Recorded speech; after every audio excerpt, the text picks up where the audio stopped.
పిఠాపురం నియోజకవర్గం యు కొత్తపల్లి మండలం కోనపాపపేట గ్రామం వద్ద కాకినాడ నుంచి అద్దరిపేట వెళ్లే బీచ్ రోడ్డుపై మత్స్యకారులు ఆందోళనకు దిగారు. మత్స్యకారుల సమస్యలు స్థానిక తహసీల్దార్ ద్వారా ఆర్డీఓకి తెలియజేశారు. వాహనదారులకు అంతరాయం కలిగించవద్దని, రోడ్లను క్లియర్ చేయాలని సర్కిల్ ఇన్స్పెక్టర్ కంపెనీల నుంచి వచ్చే వ్యర్థాలు సముద్ర గర్భంలోకి విడిచిపెట్టడంతో మత్స్య సంపదకు నష్టం వాటిల్లుతుందని ఆవేదన వ్యక్తం చేశారు. దీని కారణంగా మత్స్యకారులు కుటుంబాలకు బతుకు తెరువు లేక తీవ్రమైన ఇబ్బందులకు గురవుతున్నామన్నారు.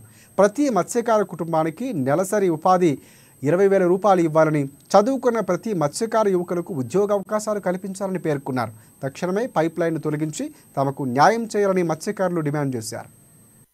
వీళ్ళు లోపలికి 5 అడుగులు పైప్ లైన్, పెద్ద పెద్ద పైప్ లైన్లు వేసి ఆ పైపుల వల్ల వలలో బోట్లు మత్స్యకారు కుటుంబాలు అందరూ నష్టపోతున్నారు. దానికి తగిన న్యాయం చేయాలని, దీనికి సరైన కమిటీ నియమించి సీఎం చంద్రబాబు నాయుడు గారు, అలాగే మా నియోజకవర్గంలో ఉన్నటువంటి డిప్యూటీ సీఎం పవన్ కళ్యాణ్ గారు దృష్టికి మీరు తీసుకెళ్తారని ఆయన చొరవ తీసుకొని, ప్రత్యేక బాధ్యత తీసుకొని దీని మీద ఒక కమిటీ వేసి సరైన నివేదిక తీసుకొని ఏదైతే పెరమలపురం, చోడుపిల్లిపేట, ఉక్కంపేట ఈ గ్రామాలకే న్యాయం ఏ విధంగా చేశారో ఆ విధంగా మా గ్రామానికి, మా పొన్నాడు పంచాయతీ కోనపేట గ్రామానికి ఆ విధంగా న్యాయం జరగాలని ఈ మత్స్యకారులందరికీ నా